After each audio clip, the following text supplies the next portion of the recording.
Progressive presents Adjusting to the Suburbs. You used to associate crickets with silence. But since you bought a house in the suburbs, you know crickets hate silence. If any other creature realized rubbing its legs together made a piercing, high-pitched noise, they might think, maybe I won't do that. Constantly. All night long. Luckily, you can save with Progressive by bundling your home and auto. Now that's something to make noise about. Just not constantly. Progressive Casualty Insurance Company coverage provided and serviced by affiliates and third-party insurers.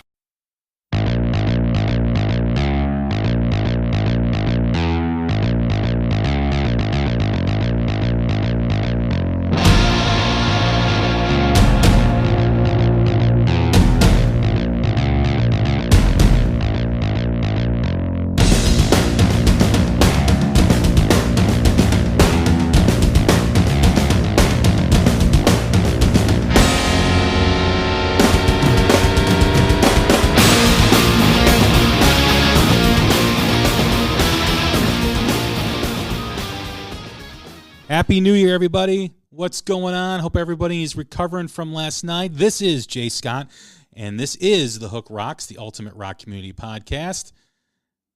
Welcome to 2020. Yes, 2019 is now in the rearview mirror. That chapter is closed in all of our lives. Now it's onward and upward in the new year, new beginnings, new opportunities, new journeys in life. Yesterday, we did the top 10 albums of 2019. Myself and Chris Corradetti went through our lists. Chris and I have a very similar music taste, and it was a lot of fun going through it. I hope you all enjoy our lists, and I hope that you do take the time to listen to some of the stuff that we mentioned as our favorites. I know new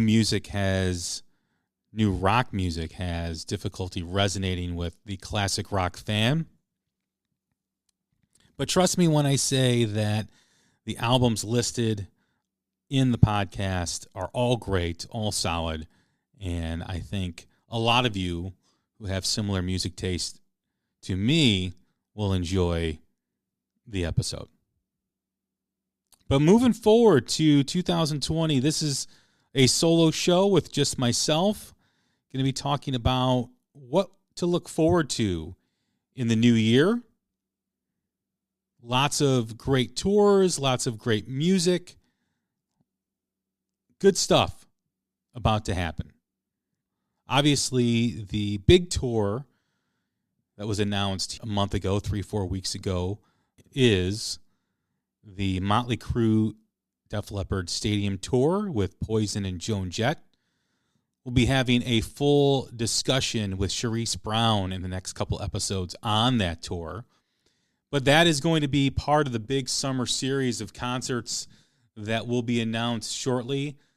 Motley Crue and Def Leppard really got ahead of the pack and announced this tour. I thought it was very smart of them to do so. I'll touch more on that in that conversation. But a big surprise to see Motley Crue back on the road again. Obviously, The Dirt had a lot to do with their decision, the success of The Dirt, the movie, and the song. Def Leppard doing another package tour as they've done previously. Last year they did with Journey. Poison and Joan Jett fill out the bill to help this tour bring in the money, bring people in, put butts in the seats. Good package. Again, I don't want to rehash my disappointment with not having a new rock band opening the tour. That's a disappointment in rock music that a big package like this doesn't have a new up-and-coming rock act to showcase. I understand why they didn't do it. Like I said, I'll touch on it more in the conversation with Cherise. Another tour that's already been announced, Black Crowes reunion tour. It's the two brothers. However, does not seem like any of the other members have a lot of history with the Black Crowes. None of the other original members, I think, are doing this tour. Kiss announced the continuation of the End of the Road tour for them. They announced David Lee Roth will be in the opening slot during the summer dates, spring and summer dates. Maybe longer, who knows? But they actually have a performing, a music act instead of a painter, as I've touched on in previous episodes. I think that's just completely ridiculous to have a painter open up a tour when you're paying that much money to see Kiss. Kiss talks about their legacy of breaking bands and having all these great opening acts throughout their history. Gene Simmons, Paul Stanley will be the first ones to tell you AC/DC, Iron Maiden, Bon Jovi, this, that, or the other. And then to bring a painter on the tour is just bullshit. I do expect a lot more acts to be announced over the next couple months. There is the rumor out there of AC/DC releasing new material and having a stadium tour to support that album. This album is going to be a lot of riffs from Malcolm Young that were never released, that were recorded. I don't know if they're actually going to use his riffs as they were recorded, or they're going to have somebody do them on the record as far as play them. That still hasn't been announced, and maybe it has, maybe I missed it, but it really hasn't been clear on whether it's going to actually be Malcolm playing the guitar versus someone playing Malcolm's music. So that'll be interesting. But that'll be a big tour for the summer. Probably would go on beyond the summer. They'll probably do a couple legs where they come back and play the same areas, through 2020 into 2021. And I got to believe that'll be it for AC/DC once that's done, just based on age and just based on well-documented issues with Brian Johnson and Angus Young over the past couple of years seems to have subsided, and they've been able to put away their differences for the almighty dollar, which is always the case. But I don't see them doing much after this tour, so this would be a great time to see AC/DC if, in fact, that is the case. There is the rumor that has been kind of mumbled and grumbled about over the past 4 or 5 months, and that is the Judas Priest Iron Maiden tour. Rumored to be on the package will be Testament as the opener. I disagree with that once again. I think there should be a younger act, a younger band on that bill, but as we're seeing with other tours, it's just not happening. But this will be a fun tour if they do, in fact, do it. This will be Judas Priest's 50th anniversary, which will be special in and itself. Iron Maiden has an album that will be released, or rumored to be released, in 2020. There's been no confirmation from the band, but there is plenty of speculation out on the Google and on the internet. So we'll see what happens with that. That's a great package. Iron Maiden and Judas Priest.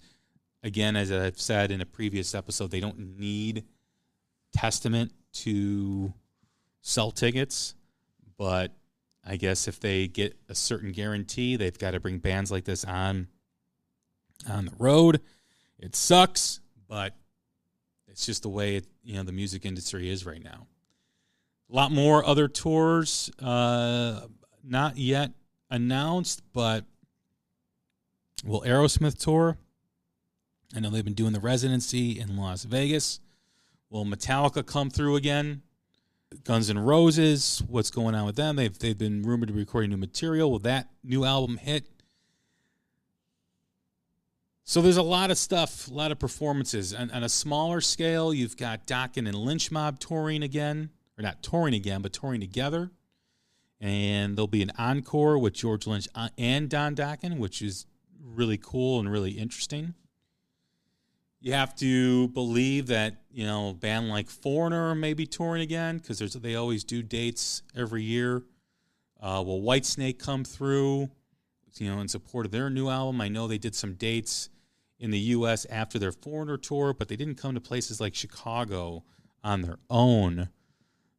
Since that Foreigner tour a couple years ago, they did a lot of overseas dates and some other venues and locations here in the States, but I had to think that they would probably come back around again. So that's exciting. But a lot of great acts, a lot of great packages being put together. I am not a big stadium show guy. I kind of swore it off after I saw Metallica 3-4 years ago, I want to say, at Soldier Field in Chicago. I just don't like watching screens. I don't like paying the money, hundreds of dollars, to be watching big screens. It just, I don't know. It doesn't do anything for me. I know my son wants to see Motley Crue, so I will suck it up, and I will make the trek out to Wrigley Field. I've never seen a show at Wrigley Field, so that'll be interesting. So I'm excited about that.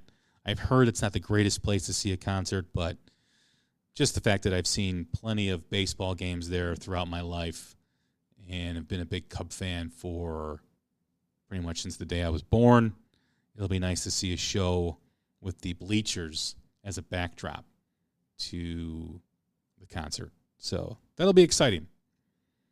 There's a lot to be excited about in the new year. There's a lot of new music coming out. I mean, if you're a music fan like I am, which I tend to believe you are if you're listening to this, there's a lot of activity, a lot of exciting stuff.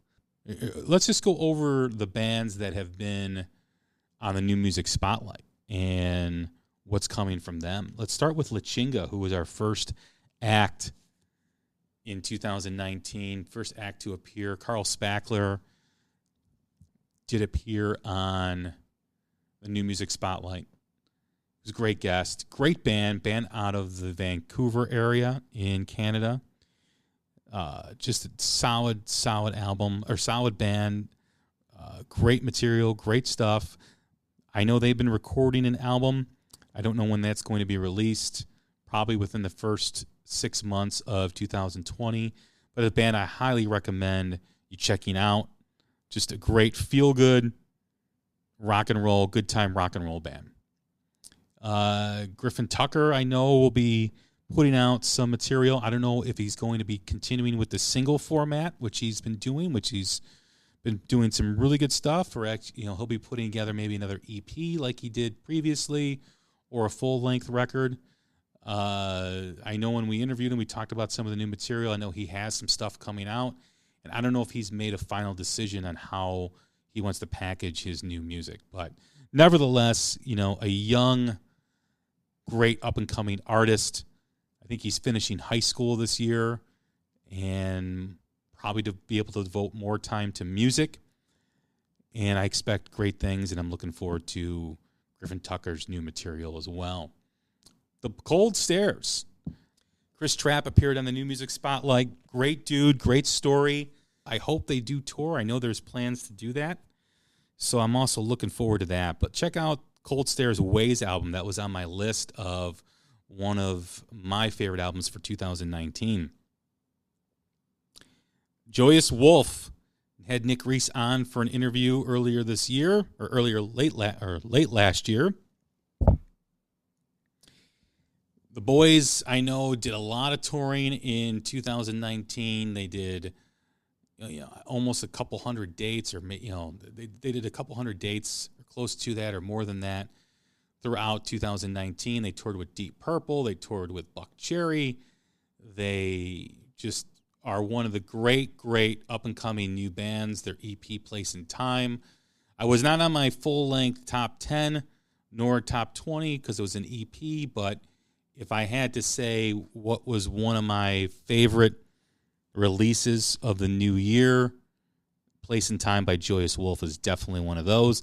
They're going to be recording after the new year if they haven't started already, so expect new material from them, and they are really into evolving as artists, so I'm really interested to see what they have in store for their fans and what they have in store for their new material, so that'll be pretty cool.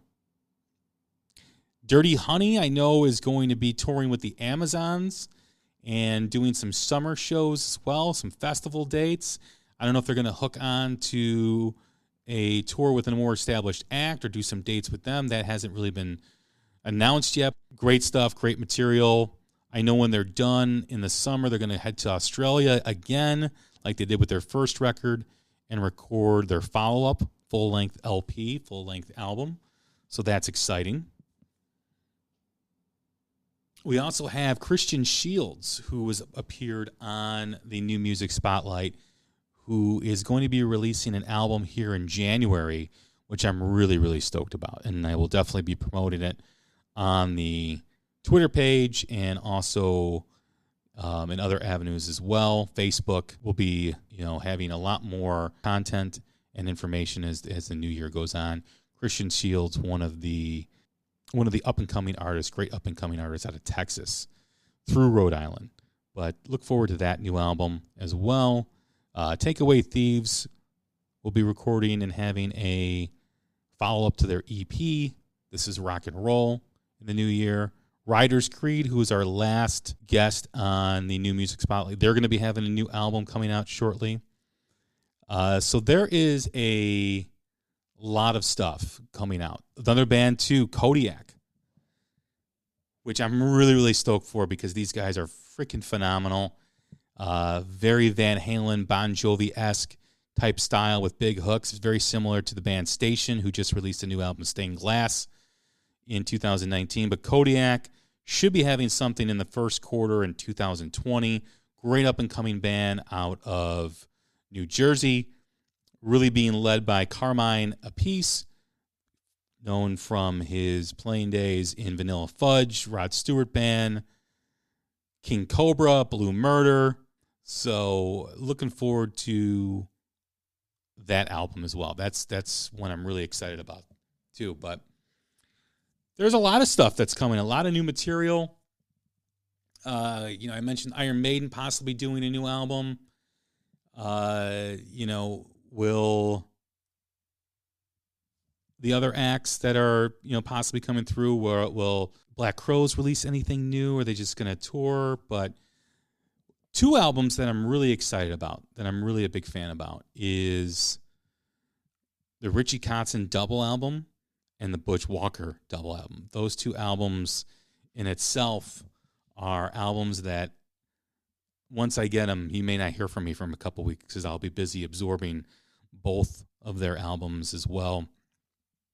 Richie Kotzen, one of my favorite guitar players of all time, one of my favorite artists of all time. A lot of people know him because of the Winery Dogs. Some know him through Poison, as he replaced C.C. DeVille on the Native Tongue record. But his solo stuff is remarkable, phenomenal, awesome. And I am very, very excited to hear his double album in the new year. I think that's going to be one of my favorite releases. I guess a lot of the stuff has been demoed and recorded over the years, and he is turning 50 this year, so he decided to release a double album with 50 songs. 50 songs. So I don't know if you can fit 25 on one CD. It might be like a triple album or whatever, but or maybe 4 CDs or whatever, but it's going to be awesome. This is going to be a total treat for his fans, for myself. I can't wait to submerge myself into this record. As I can't wait for the new Butch Walker album, which is going to be another double album. This is his first album since Stay Gold, which was like 3 years ago, I want to say. That's going to be awesome. Butch Walker, one of my favorite artists. We have a Butch Walker discussion coming up on the podcast, which I think you'll all enjoy, especially the Butch Walker fans and what his music means to me. But this is another album that time will stop for me as I absorb all the music and all the songs, because he's such a phenomenal songwriter and a phenomenal performer. When I heard that this is going to be a double record, I was just floored. I was incredibly excited. So looking forward to those two records. Those two are going to be big for me in 2020. I'm sure I'll be talking a lot about them. Like I said, Kodiak's a big album for me. The new Lichinga's a new big album for me. All the artists I just mentioned are going to be, releasing new material. I can't wait because I'm a fan of all of their records, or all their music, rather. Another one that should be having a new album coming out in 2020 is Massive Wagons from the UK. Another one of my favorite new acts. Looking forward to that. I'm not sure exactly when the release of that will be, but if it's as good as the record Full Nelson, it's going to be great, because that album was a blast to listen to, and one of my favorite records.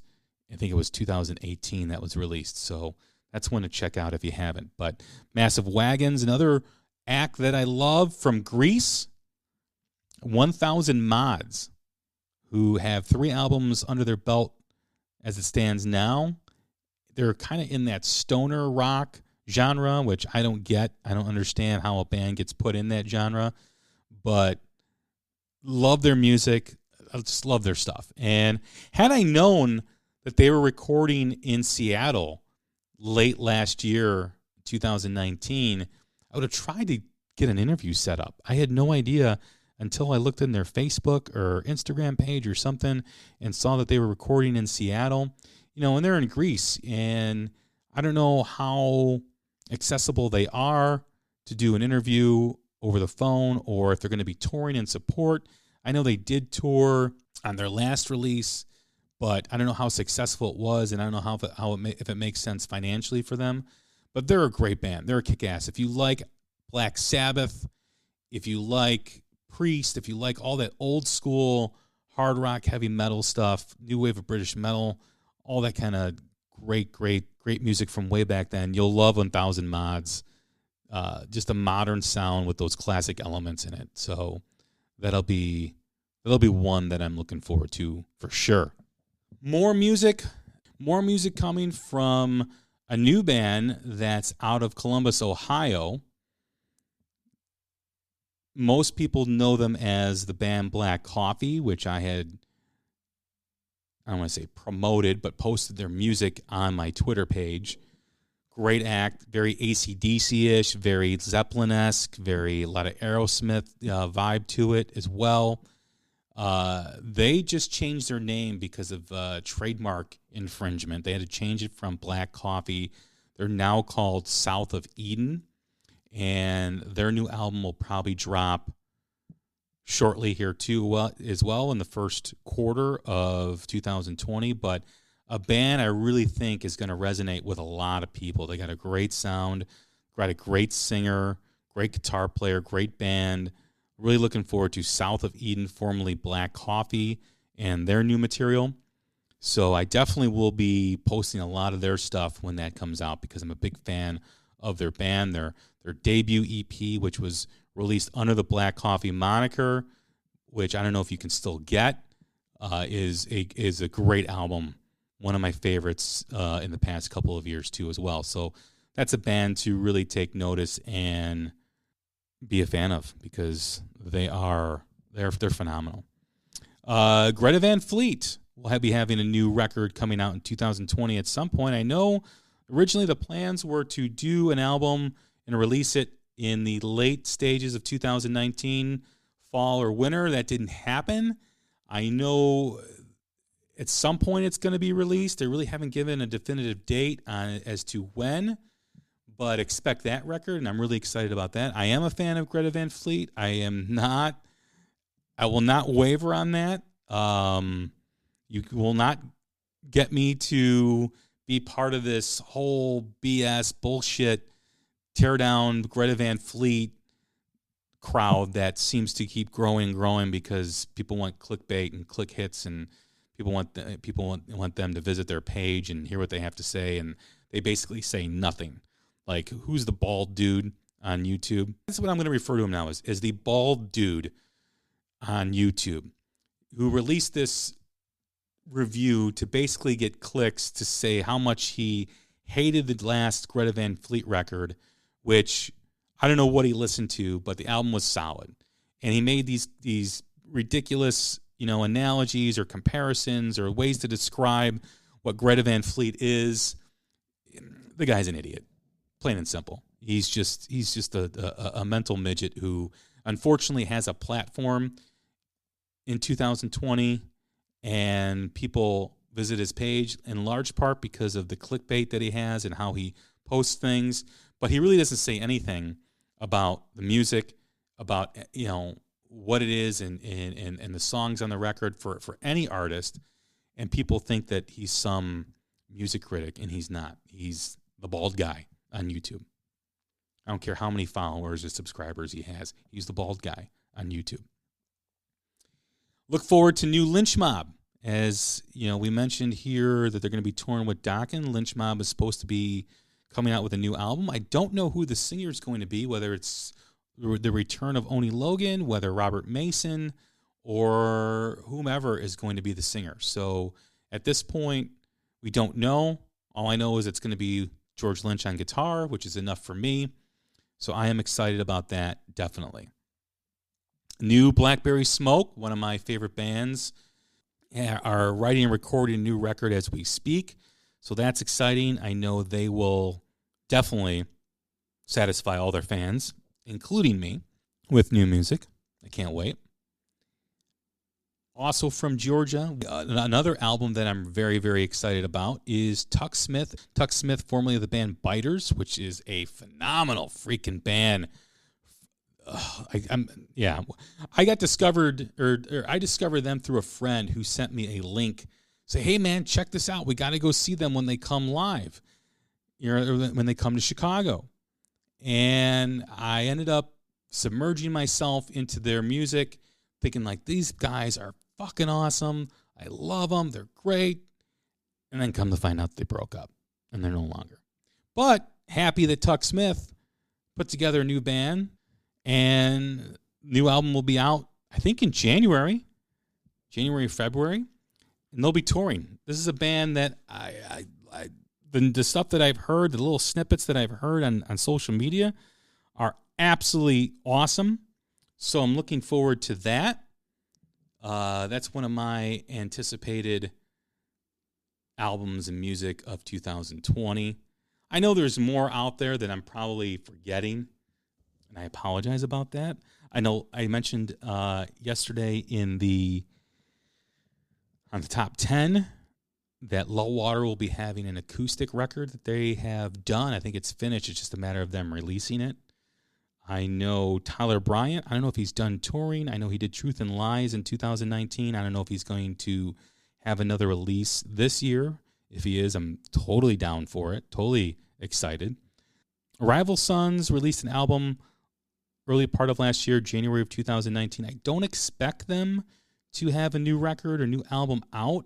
I do expect them to continue to tour, whether it's in the States or the U.S. They have a big wave of momentum that they're riding right now, and very, very excited about what they're doing and people recognizing them and noticing them. I know they're nominated for a Grammy, which I hope they win. I'm not holding my breath because the Grammys typically don't know shit, but we'll see what happens. Record company, their last release was in 2018. I've heard that they're working on new material. I don't know if that's true or not. Haven't seen anything from the band in terms of that.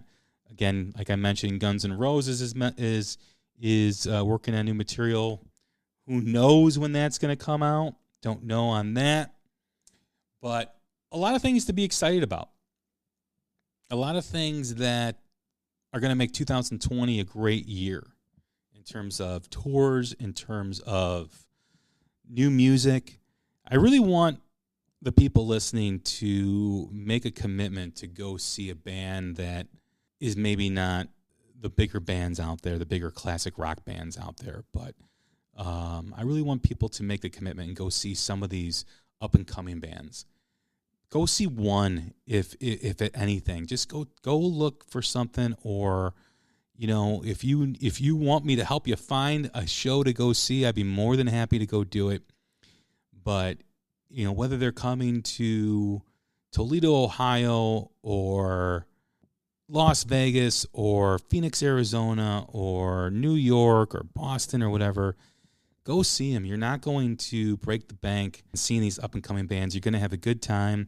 You're going to be exposed to new music. And if you truly are a music lover and a music fan, as you claim, if you really are that person, then going to a show to see good music that'll cost you next to nothing, and maybe you don't know the body of work of these bands, that should not bother you. That should not stop you at all. If you are truly a music fan and a music lover, going to take a chance on a Friday, Saturday night, or during a weeknight for $18, $20, $25 at a club to see usually 2-3 bands on a bill that are up and coming, that should not scare you away.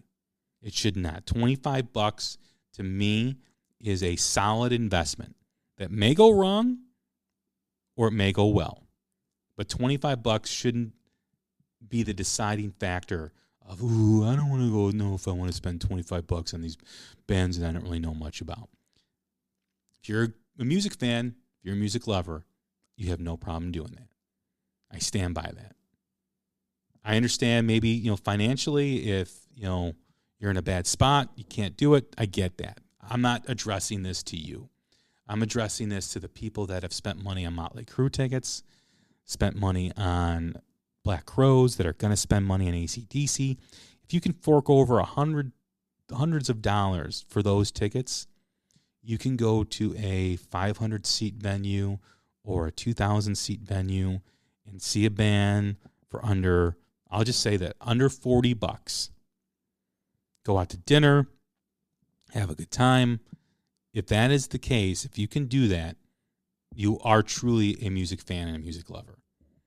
So make a commitment to see one of those shows this year. If you're really feeling it, make a commitment to see 2 or once a quarter. Go check out your smaller venues. If you in the Milwaukee area, there's the Rave, and there's some other cool places in Milwaukee. In Chicago, there's plenty here.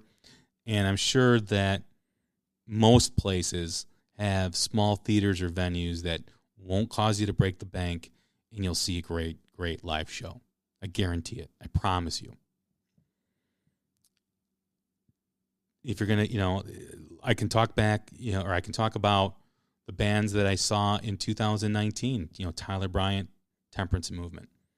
Tyler Bryant, Blackstone Cherry. Ida Mae with Blackberry Smoke. Rival Sons with Sheepdogs. The names elude me right now, but those are some of the acts that I saw for next to nothing. And I was happy to do it. And I'll do it again. So please do that. Please support new rock music in 2020. It is essential to the health of rock music and the genre.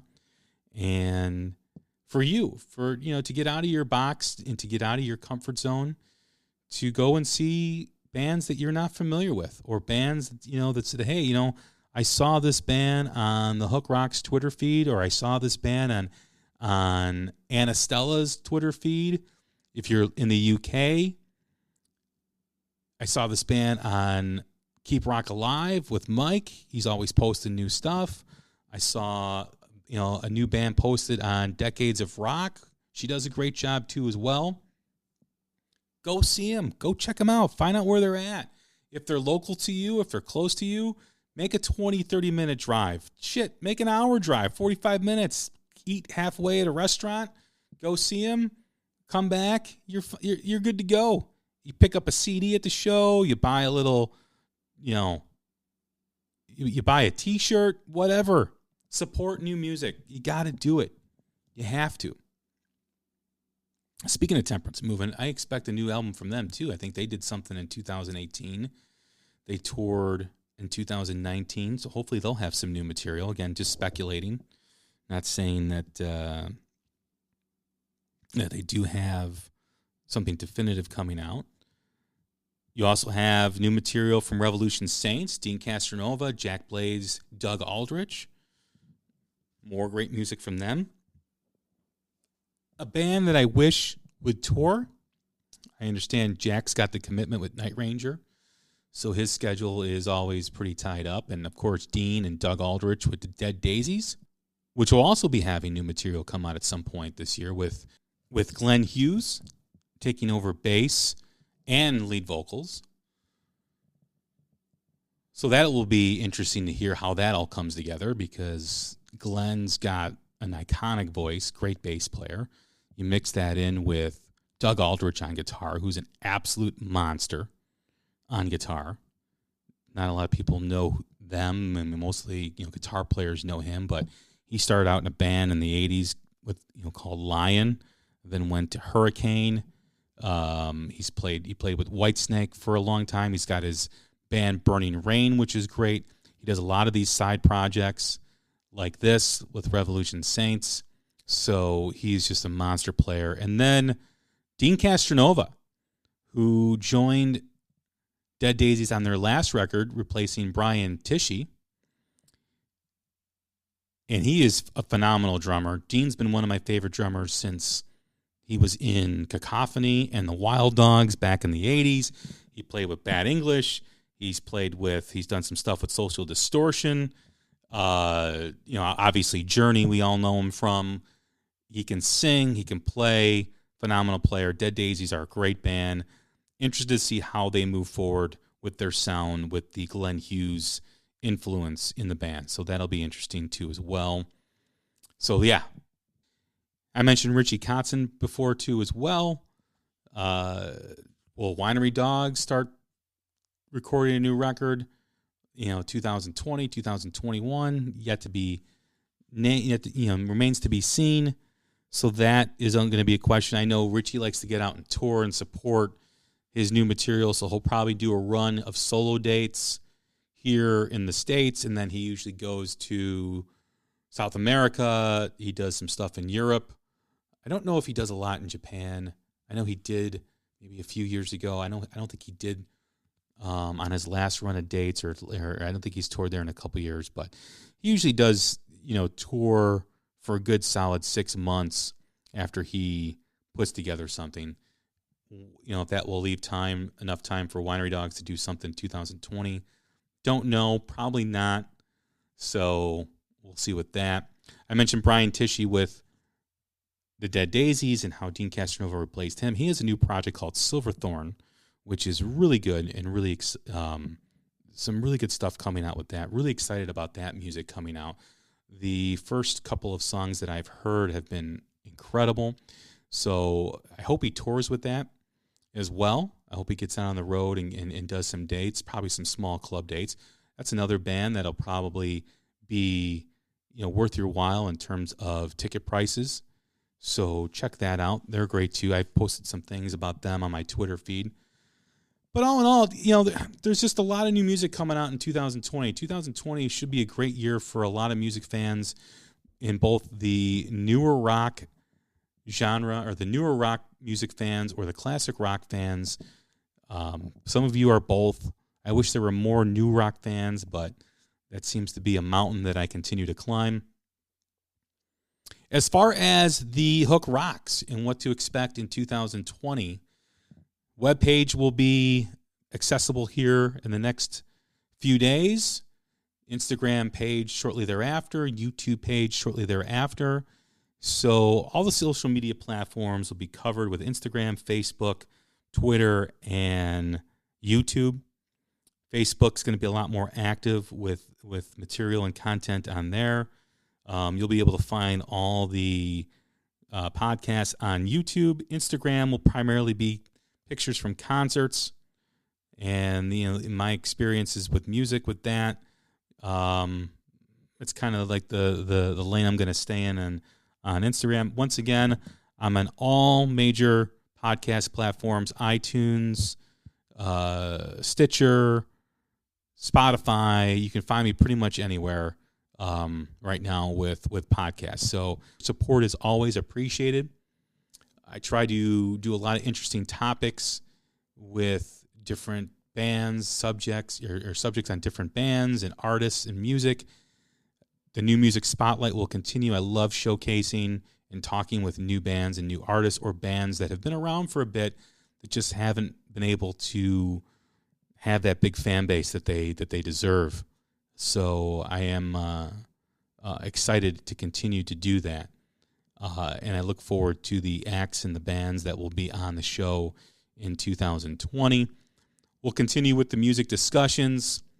The state of rock is a topic that I really want to pursue just because I think it's very, very important to the health of the genre. You know, we've talked about the infrastructure and the lack thereof in rock and roll.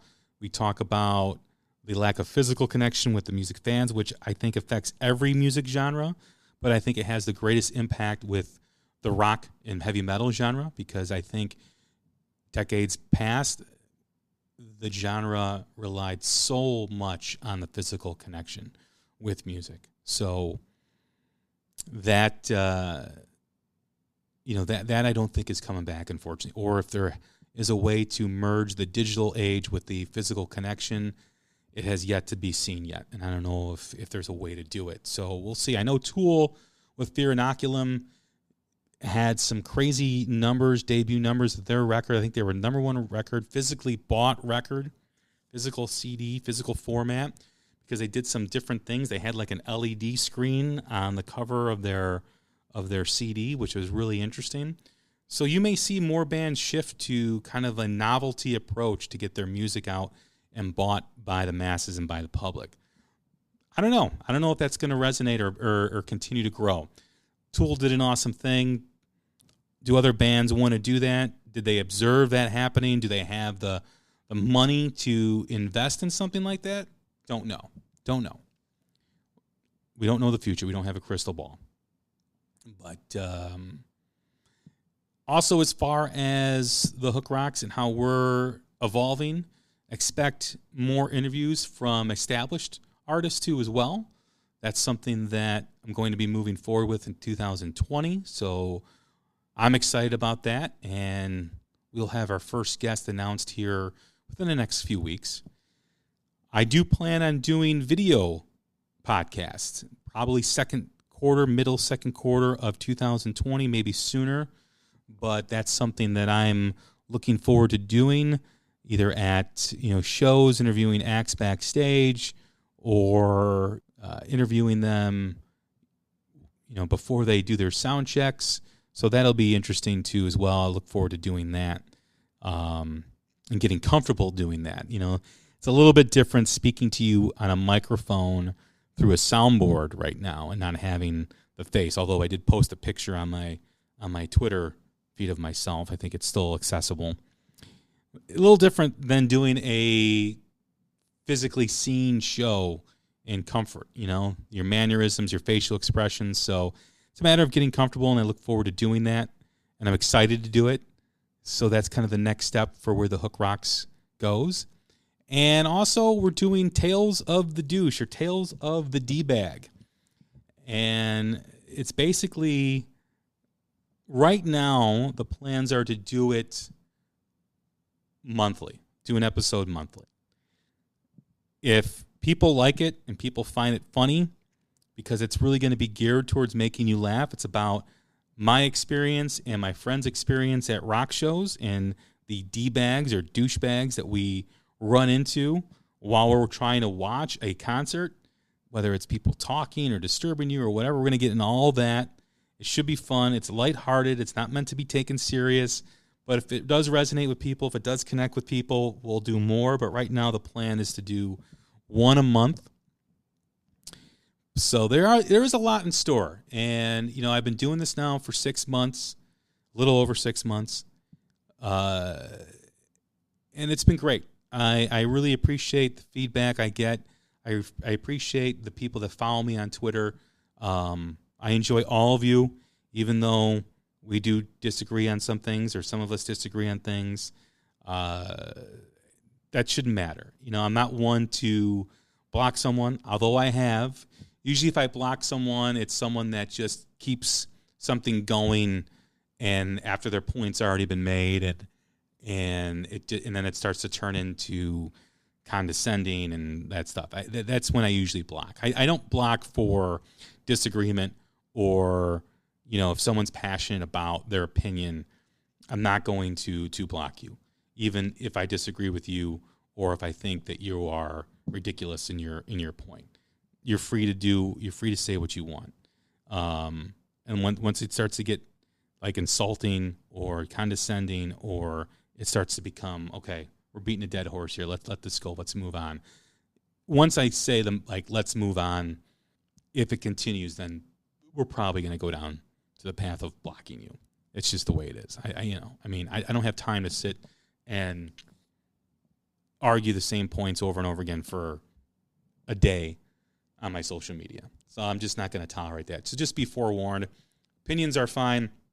Different opinions are fine. I know I got a lot of pushback on an opinion I had about Rush fans.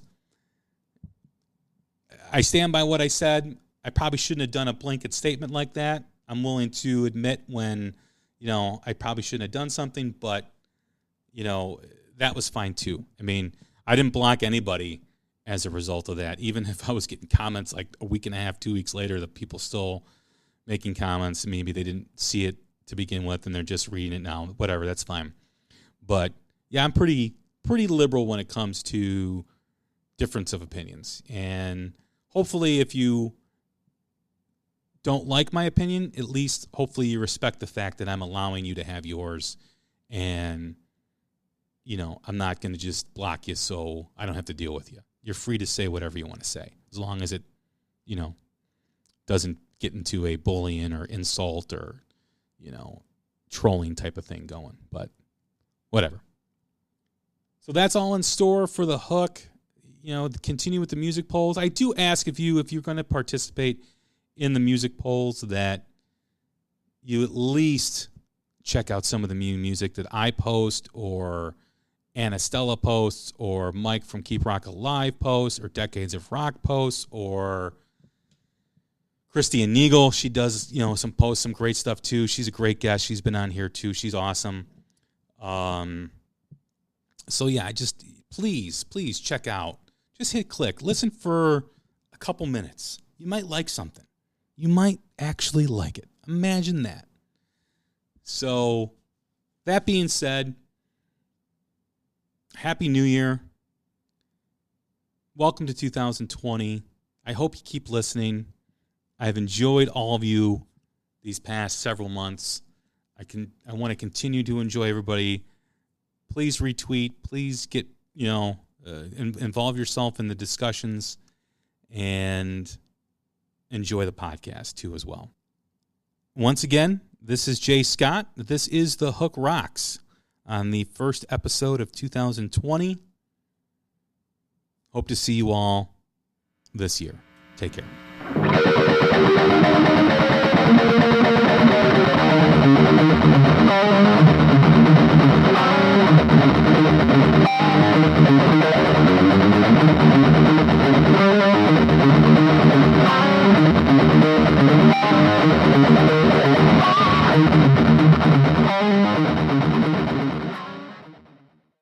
With Progressive's Name Your Price tool, you can find options that fit your budget, because giving you options is the right thing to do. Oh yeah, like when I hold the door for someone. Sure, it may be weird if I don't time it right and they're a little too far away and, now they're running. And we're both asking ourselves, is it worth it to run instead of just, letting them open their own door? But still, it's the right thing to do. So get options based on your needs with Progressive's Name Your Price tool. Progressive Casualty Insurance Company, affiliates, and third-party insurers. Comparison rates not available in all states or situations. Prices vary based on how you buy. We're leaving today and entering a world of Mickey Mouse waving, princess meeting and greeting, lightsaber clashing, the Twilight Zone Tower of Terror dropping, Banshee flying, Space Mountain launching, Galaxy rewinding. What's the point with Galaxy rewinding? Fireworks igniting. World of other worlds. For whatever you love. Infinite worlds await at the most magical place on Earth. Walt Disney World Resort.